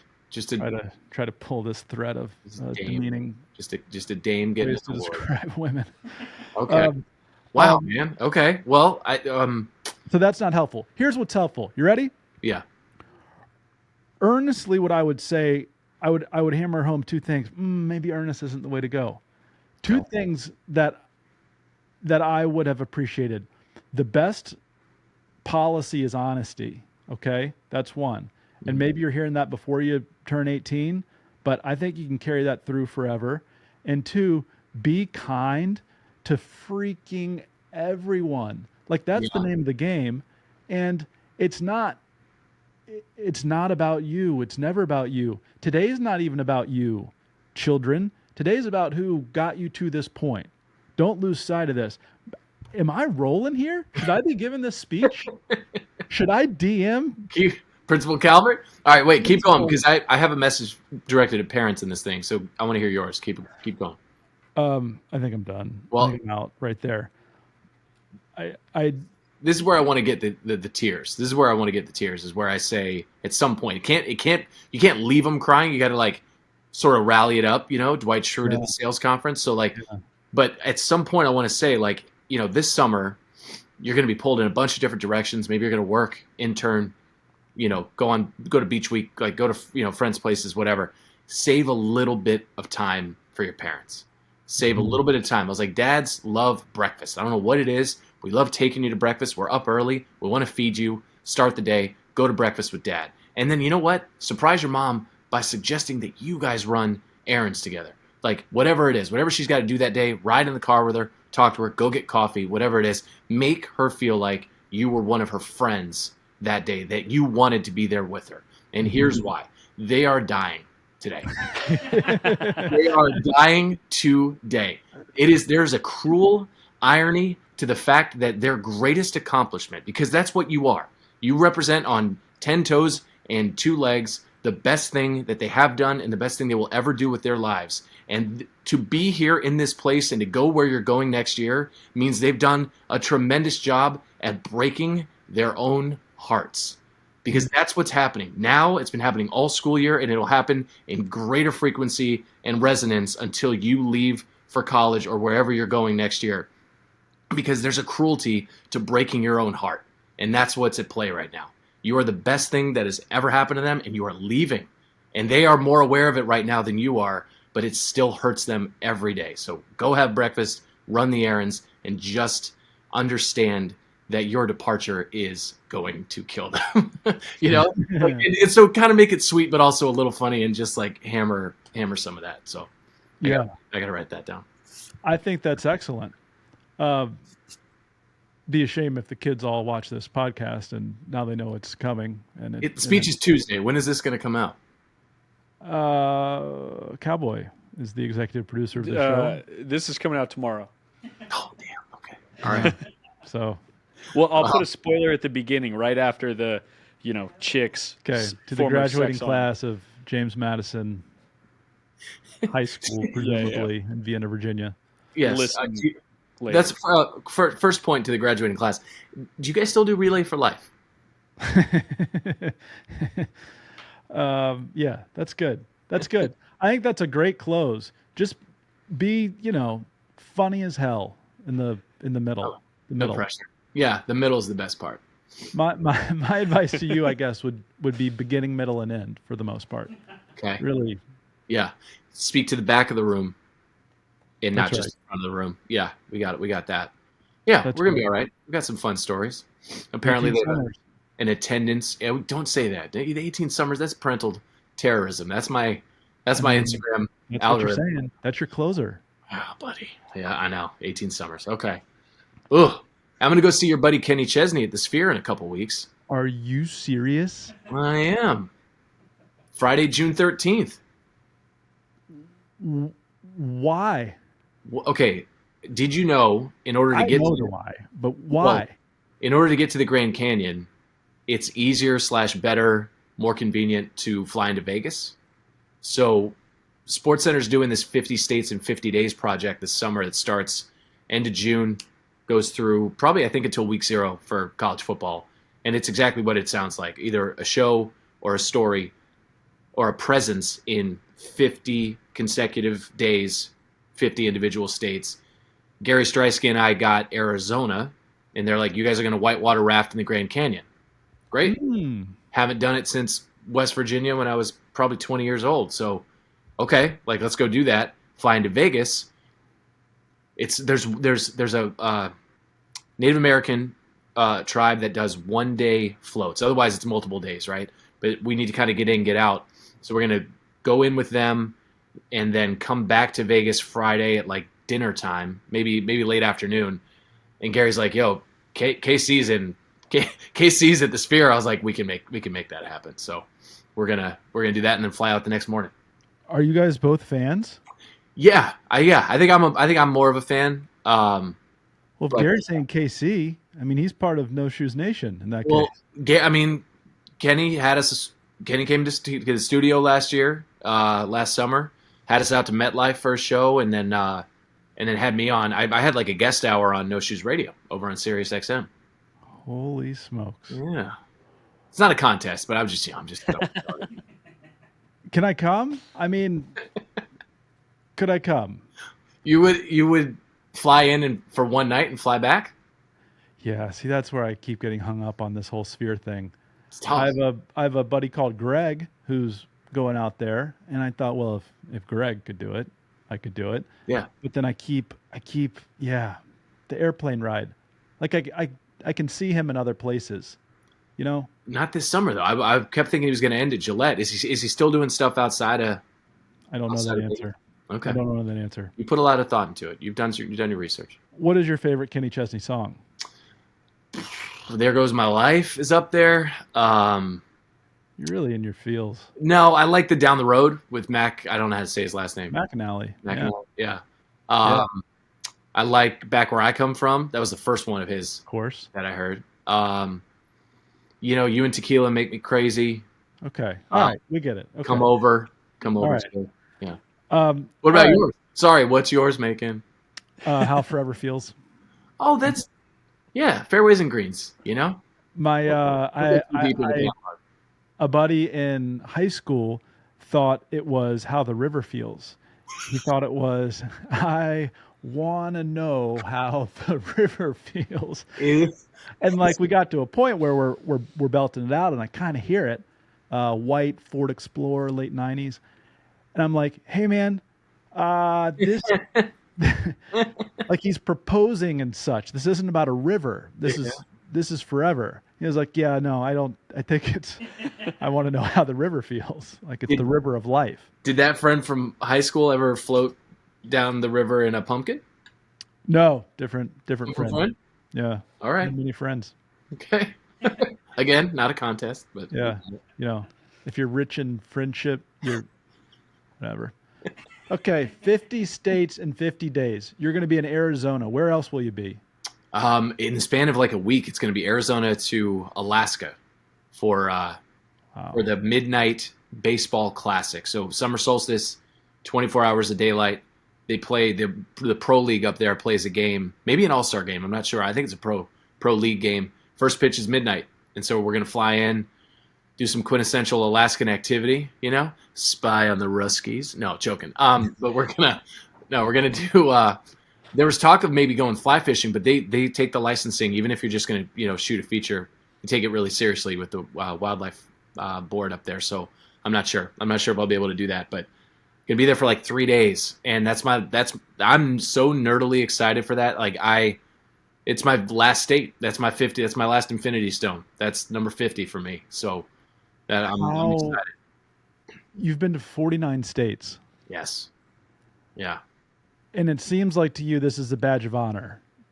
I think so. I think I'm not necessarily in the love it or leave it camp, but I do think you should see as much of this. This country has so much to offer, and I don't know. Should you see 25 states before you're allowed to travel internationally? I don't make the rules. We're just spitballing here. But I think you can get stuck in a bubble of Albemarle County and think that that's the best. Think that that's the best part of Virginia, and it's just there's a great big state and country out there, and I don't know everybody kind of knows what their number is. How many states have you been to? In preparation for this, I was going to count the number, and I didn't. Okay. I don't think it's traveling with UVA football. We did this whole West Coast kick where we got our asses kicked by the likes of USC, UCLA, Oregon. For some reason, we were expanding the brand. Got Boise State, but that knocked off a fair number. Got to Southern Miss with UVA football. Yeah. Hattiesburg is delightful. Okay. It's like it's like the Starkville of Mississippi. You know what I'm saying? Gotcha. Yeah. So you've actually spent time or been to events in these places, and for me, I for Mississippi specifically, I drove I just drove through it, so it counts. Some people say you have to spend a night. I think driving through it counts. An airport layover certainly does not count. Are you with me there? Yeah, I agree. I agree with that. Okay, Cows, what's your number? I'm one behind Randy. I got 48. Holy smokes! I have the lower. I'm missing Alaska and Hawaii, which is a bummer. Yeah, because I'm actually named after a glacier in Alaska. So Randy, you got to go check out my glacier. Wait, do you know about what town? Whereabouts it is? It's probably gone by now. Melted and all. Yeah. See, now who's in his feels? Better leave it. No, that's so. I for years at ESPN, I've pitched a feature in Seward, Alaska, where they do a 4th of July. They call it the Mountain Marathon. Bitches hear me? Oh, Beau. Oh, former Eagle and Buccaneer Beau Allen chiming in with, "Can you bitches hear me?" Are we live right now? Just Macon and Randy doing an interview. In the middle of a live interview for tape. My apologies. Come back in a couple, Beau. I'll text you. Yeah, my apologies. All good, all good. Trying to get here early. Later, boys. That's great. So Reed Glacier is in Glacier Bay. And so that, let's see, on a map, Glacier Bay and Seward are very far away. Okay. Is it near Fairbanks? Is Glacier Bay near Fairbanks? I'm going there. Let's find out. Google Maps says no, it is not. That's even further. All right. So, maybe you'll fly over it. Reed, you're at 48, and Macon, you're at probably 30s. 30 tops. Yeah. Okay. Yeah. All right. I like, well-trodden territory here. I like staying home. Oh. In fact, and I don't want to get into this because it makes my stomach upset, but my in-laws put together a beach week with such little notice that my family is going to go away next week for 7 days, and I'm going to stay home because I have things to take care of. You have a couple jobs, yeah. A couple jobs. Sure. I guess there was no payoff to that story either. Like, I could try really hard to move things around and get people to cover for me, whereby I would go to the Outer Banks for 2 or 3 nights. It would be painful, but I could do it. Okay. But then I could stay home for 7 nights, and I have my wife's blessing. She asked me if she could take the 3 kids, to which I said, of course. But a week of their lives is like a huge percentage. Also, yeah, so far. Also, they're never going to remember this beach trip, So really just be selfish, the little FOMO. I'm the one taking the pictures of them anyway. I'm never even in the pictures. I'll just say I was there. Right. I'll Photoshop you in. Clean. We going to Corolla? We going to Duck? Where are we going in the Outer Banks?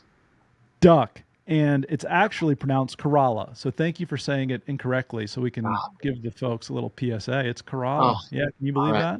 All right. Yeah. All right, fine. But Duck Donuts is legit. And I'd be sad about missing that as well. But 30s for you is pretty good. If you're a bit of an agoraphobic and you've been to like 30 states, I think that works.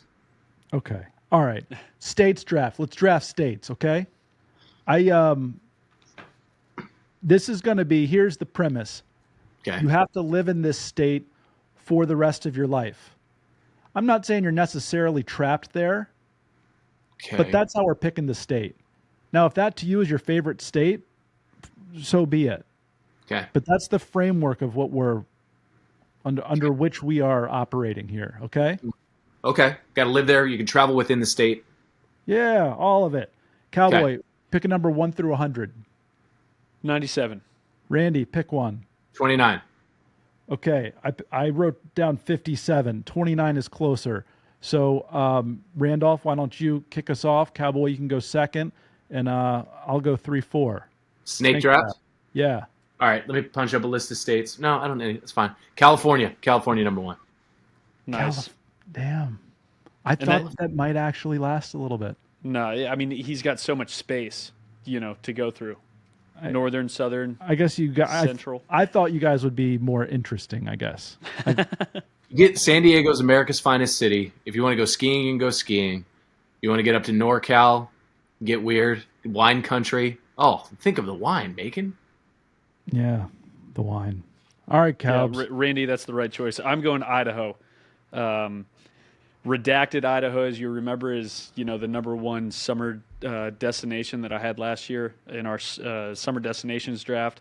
Still will not reveal redacted Idaho, but Idaho probably the most slept on state.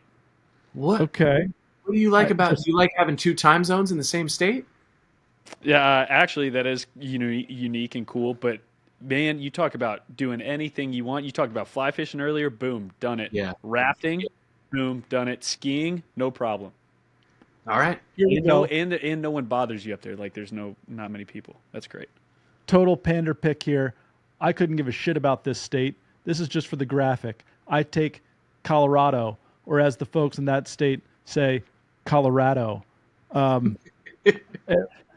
What's not to like about its outdoor recreation and thriving economy? Okay. 4th pick, New York State. New York City, ever heard of it? And then you have the Catskills. Yeah. You can have the best of both worlds there. And what's not to like about it being a cultural hub and its public amenities? New York State. Cowboy, you're up. Did you take? Oh, you've already picked. Yeah, okay. I already picked. Wyoming is a selection. If real close to Idaho, pop over, no problem. Proximity to Idaho is key. What I was working off of too. Randy, I'll take. Also pandering to part of the show is not there right now. I'll take Montana. I feel like the space is going to be key. I feel like Flathead Lake is pristine. I feel like the institutions of higher learning have strong football ties and football programs, and could probably you would live there while they make the step up to the FBS level. I feel like, and give me lots of land. So I'm going to take that, and then I have plenty of coastline, so I think I'm going to go Texas. Wow. Nice. Yeah, oil feels like it's going to be big as we take on in a civil war the combined states of Wyoming and Idaho. And so I feel as though Texas, the food, the proximity to the water as well, you got a coastline there, major cities, good football. Yeah, all right, Texas. Guns. I didn't say that. Okay, Cubs. Let's go. Are you really looking at an aerial of the United States? Yeah. Okay. Hell yeah, I am. All right. Pulling it up. I just, proximity to Idaho, just trying to remember. Utah. We're going Utah. Then I can just go, a little north and get my Idaho fix. Okay. Okay. All right. There's a theme. I've been to Provo. There you go. Lovely people. Been to Salt Lake City as well. Same trip. Does that count? Been to Park City. There you go. Different. All the same, one trip. Nice. All the same trip. Yeah. People in Provo, very nice. You get off the bus. They say, welcome to Provo. Good luck. Go Cavaliers. These are all BYU folks, Nice people. Okay. This is actually the best state, and it's Maine. And I choose Maine. What's not to love about its natural beauty and peaceful lifestyle? Okay? Everybody goes there to summer for good reason. I've been there. Little place called Castine. I flew into either Portland or Bangor. I can't remember which. And I think we've discussed on this show whether it's Bangor or Bangor, and I think we decided it is Bangor. Yep. Okay. Randy probably knows, but staying silent. Yeah, you're right. You have the right handle on it. Okay. All right. I'll save that one because that'll still be there. I'm going to take... Can I get the list up, Cowboy? Well, yeah, that's, aerial maps and all. Doing this off of memory. I'm going to take... Your time? Yeah. I'm taking Virginia. Yep. I love Virginia. I think it's great. Unfortunately, it includes things like Blacksburg and Northern Virginia. And I don't know. That's rich. I like the people a place like Vienna, Virginia produces. I like you. I like my friends Peter and Juan. Okay. John Brankus from ESPN Sports Science. Who also went to James Madison High School. Right. As we pulled up on Wikipedia mere moments ago. Has he ever given the graduation speech? I don't think he has. No, Dinkelstein got in the way. Virginia. Virginia. What's not to love about historical significance and diverse landscapes? That's right. We got mountains. We got beach. We got Mr. Jefferson. We got it all. Yep. Cows. Go ahead and take New Mexico or whatever. Yep, New Mexico. Going New Mexico. What? Hey, you've been there, Randy, so you would know the beautiful area that is New Mexico. Again, skiing and just a quick hop, skip, and a jump over to Idaho. No problem. Okay. All right. Okay. Albuquerque is in need of a little bit of rejuvenation, but Santa Fe is beautiful. Painted Sands, that national park's tremendous. All right, my pick. Enough stalling here. I'm going to take Tennessee. Nice. No state income tax. Tremendous music. I think they're going to get another pro team in Nashville again. I think here pretty soon, and feels very much on the come up. I think Memphis is on the rise as well. Great food. So yeah, I'll take Tennessee. Is that breaking news? What team is Nashville getting? What sport is going to Nashville? I think there could be an expansion. They're just always in the mix. I have no inside info. They seem pretty dialed in to those discussions. So does Vegas, but I don't want to do Nevada. Not yet. Man, you took Virginia. I kind of thought that was pretty much a layup, huh? Do I want to go? I will take. All right, I'll take Florida.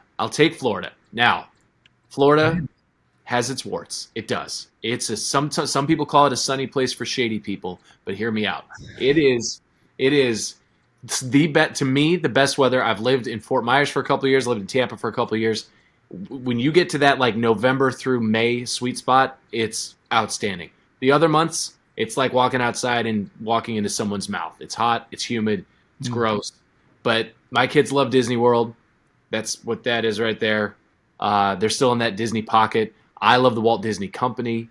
I'll just let that marinate for a second. You can actually watch SportsCenter Plus on Disney Plus at 9 a.m. Eastern every day, and then it streams on demand for 24 hours. And then there's also Pensacola, the air support that the Navy produces out of Pensacola, produces some of the best pilots in the country, in the world, up to and including my dad. So I would say, I have a brother who lives over in Broward County. Yeah, give me Florida. Let's go. Okay. I just lost you that draft, but it was impassioned at the very least. I am Idaho, Wyoming, Utah, New Mexico. Not a lot of coastline, a lot of lakes and ponds, rivers, tons of them, but not much coastline. This state won't get me much coastline, but I'll have my little beach, Rhode Island. Rhode Island. Smallest, but proximity to some cool places. I can pop over and see you in Maine, or New York. And if the listener's never been to Rhode Island, I'd highly suggest Weekapaug. Great little spot. Okay. Attaboy. Similarly, a slept upon state, and it shouldn't be. I'm taking Minnesota with the final pick of this draft. What's not to love about family-friendly and outdoor activities?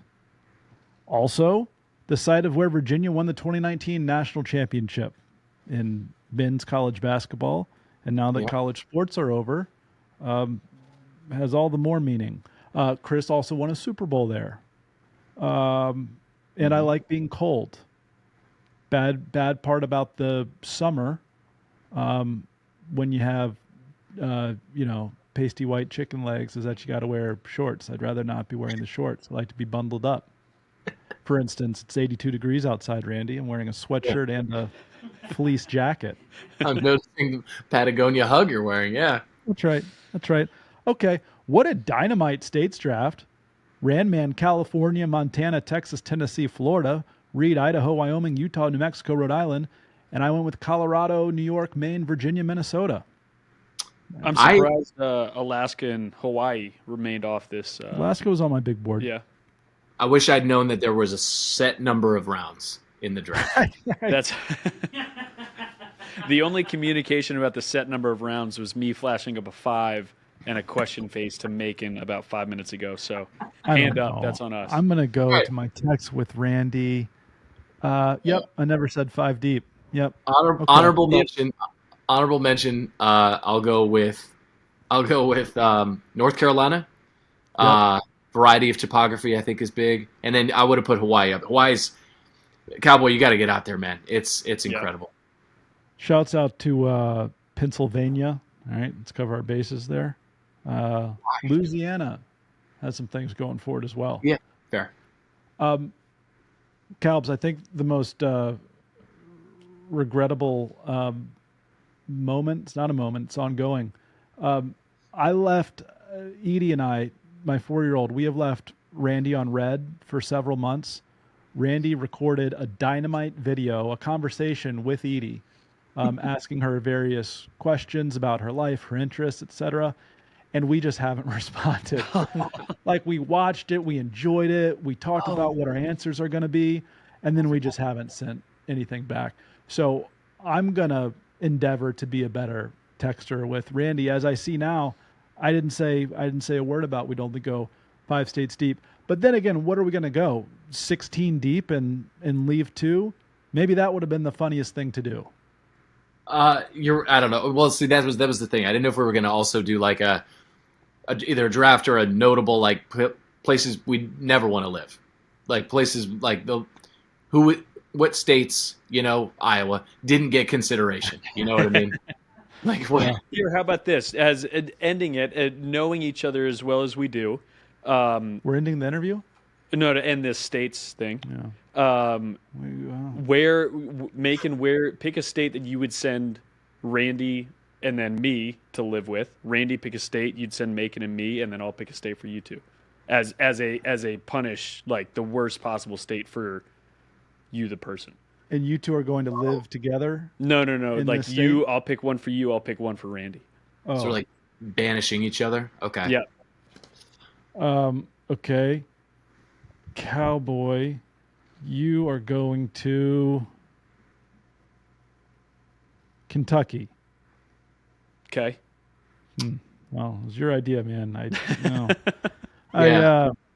The Rand man, who has visited 49 states. Number 49 was Maine, by the way. I lived in New England for like 6 years before I finally got up there. Wow. That is odd. Just buying you time, handsome.